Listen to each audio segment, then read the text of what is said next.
好，来继续来看双北世界壮年运动会，过2天5月17就要来开幕。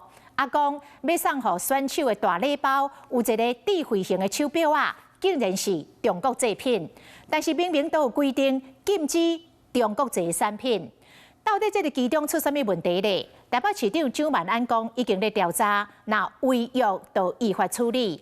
另外，4工前的英文名翻译讲翻唔对去，蒋万安回信咧，讲马上修正补发。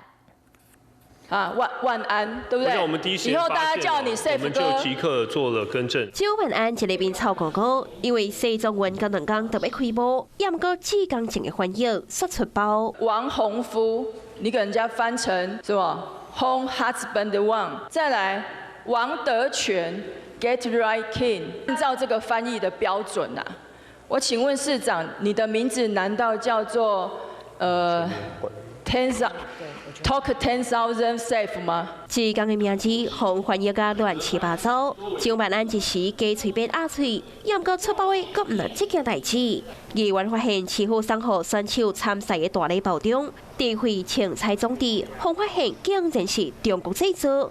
也唔过明明当初标规都已经清楚规范，禁止中国制造产品。官网上面就是一个专业 OEM 贴牌代工的一间公司啊，它就是透过其他的国家洗产地啊。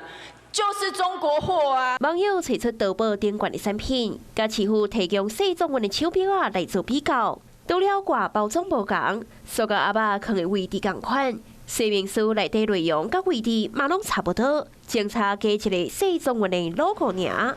当初体育局的录用敢无问题，议员嘛爱起诉，登去调查。如果有任何涉及不法，该怎么办？有这种无实，违反契约规定，我们当然就会依照这个合法的契约来追究责任。